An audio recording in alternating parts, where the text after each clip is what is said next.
नमस्कार, पुरंदर न्यूज चॅनलतर्फे आपलं सर्वांचं स्वागत आहे। नमस्कार, पुरंदर न्यूज चॅनलमध्ये आपलं सर्वांचं स्वागत आहे। शिवाजी आणि संभाजी कोलतेच गौरवचा टांगापलटी करणार। बेलसर माळशिरस गटातून माजी जिल्हा परिषद अध्यक्ष विजयराव कोलते यांचे सुपुत्र गौरवदादा कोलते निवडणूक लढवणार आहे।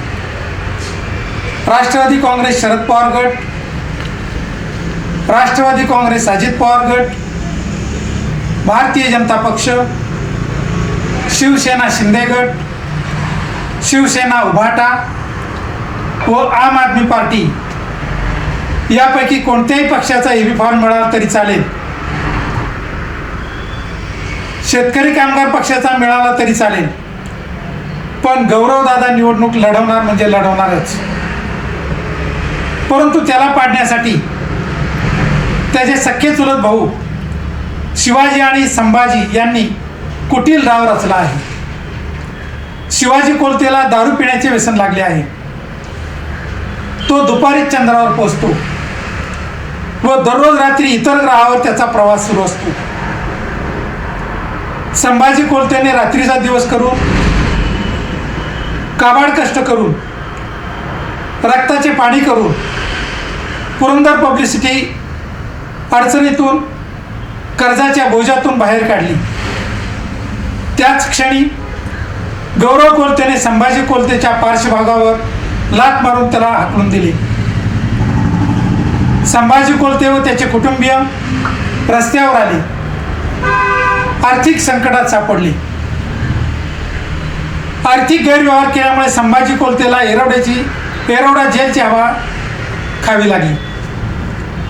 या अडचणीच्या काळात विजय कोलते व गौरव कोलतेने हात वर केले। शिवाजी कोलते व संभाजी कोलते यांच्या वडिलांचा अपघाती मृत्यू झाल्यानंतर या कुटुंबाला वाऱ्यावर सोडण्यात आले। शिवाजी कोलतेला प्रेतच्या हमाली कामात व कर्ज फेडण्यात गुंतवून विजय कोलते यशस्वी झाला।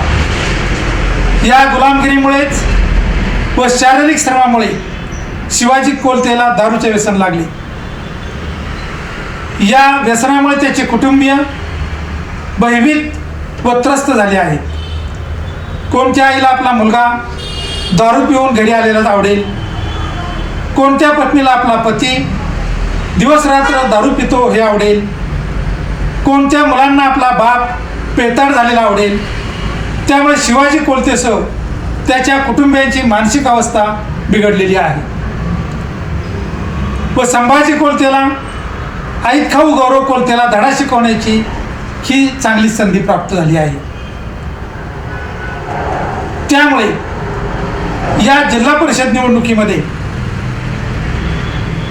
गौरव कोलतेचा वचपा काढण्यासाठी शिवाजी व संभाजी कोलते हे बंधू आता तयार झालेले आहेत। गौरव कोलतेच्या विजय कोलतेच्या जवळ राहून त्याचे टक्के टोनपे बोलणी खाऊन ही संधी त्यांनी घेतली आहे। गौरव कोलतेचा टांगापलटी करण्याचा संकल्प या कुटुंबाने केला असून तो निश्चितच यशस्वी झाल्याशिवाय राहणार नाही। धन्यवाद।